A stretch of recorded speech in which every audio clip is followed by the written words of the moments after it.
So 2020 was probably the worst year in the history of the world in every way except for maybe one. It was the best year in the history of the U.S. men's national team, and we're going to go over why right now. What's up? My name is Sam. This is the Yank Report. This is a show where we talk about U.S. soccer, everything involving U.S. soccer, and right now we're getting into the best year in the history of the U.S. men's national team.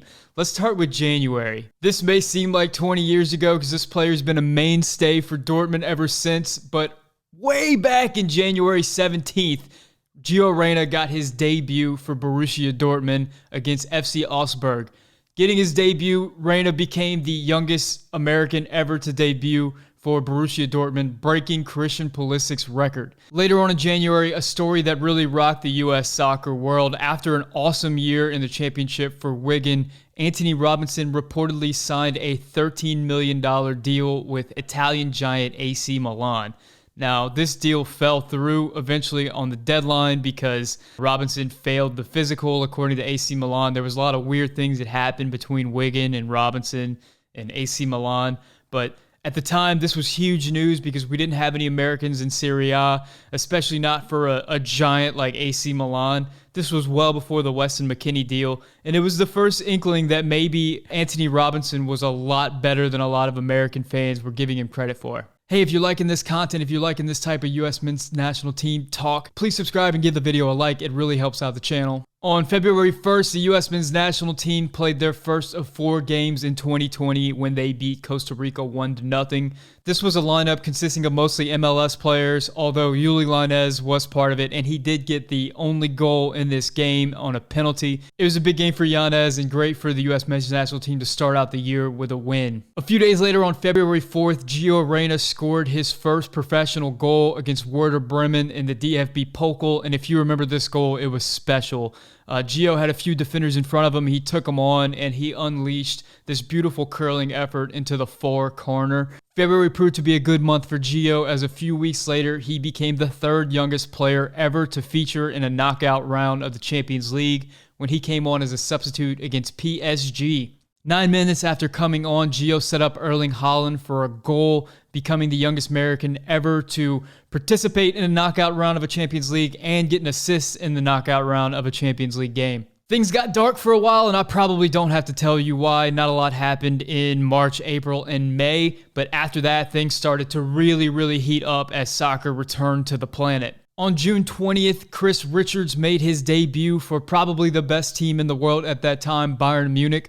Richards, of course, was the FC Dallas prospect who went on a trial to Bayern Munich, ended up signing over there, and has been working his way up in the youth system. He's been a big prospect for Bayern, and in June, he got his debut. The month of July saw the return of the Premier League and probably the greatest run of form we've ever seen from an American in Europe of all time.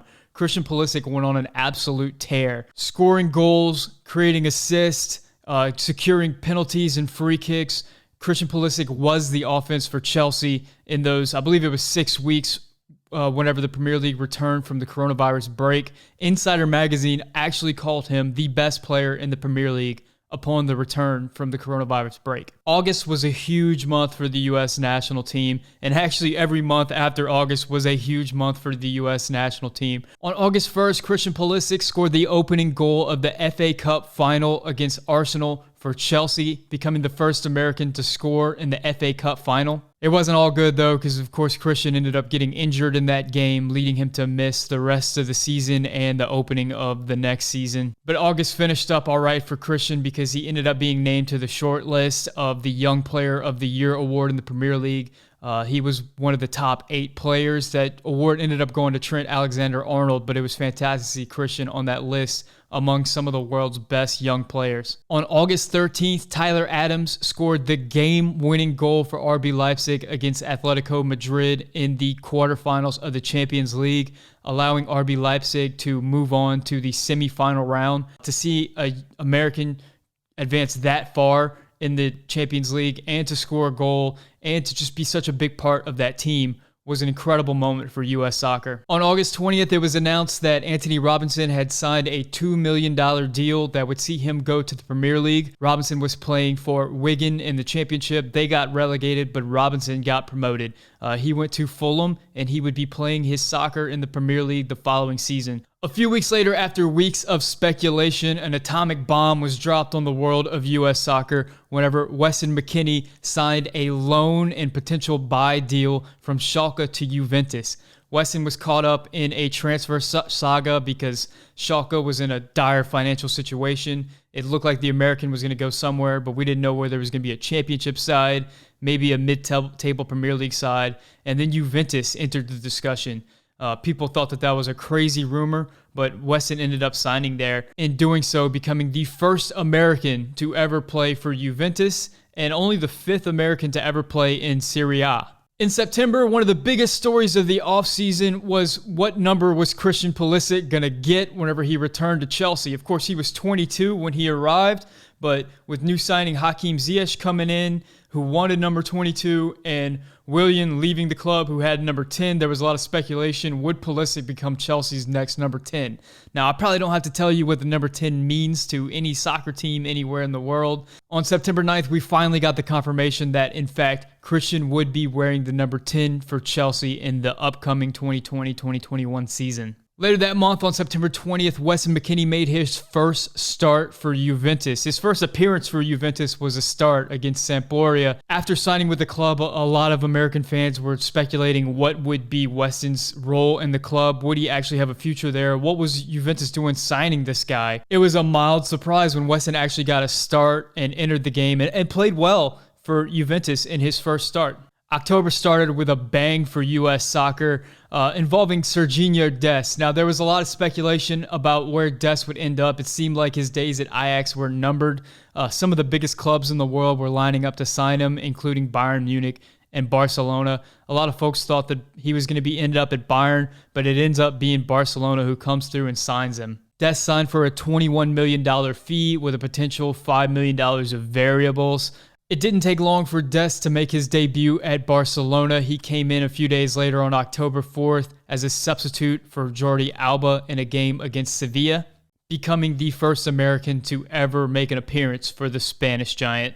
On October 8th, history was made as it was announced that 10 Americans would be eligible for the Champions League. They had all made rosters for Champions League teams. And then on October 20th, history was made again as 7 Americans actually made appearances in Champions League games. On October 28th, Weston McKennie made his Champions League debut for Juventus, coming on as a substitute against Serginho Dest Barcelona. On October 16th, following a ton of speculation and transfer rumors, it was confirmed that Brendan Aronson would be signing with RB Salzburg of the Austrian Bundesliga for reported $6 million plus a potential $9 million in additional fees. This was a huge deal in the U.S. soccer world because it was the highest fee ever for a homegrown player in MLS, and that some of the big European clubs in the world were taking an interest to the things going on in MLS and the type of talent MLS was producing. November was a very significant month for U.S. soccer because after months and months and months and months of waiting, U.S. soccer fans finally got to see the U.S. men's national team back in action.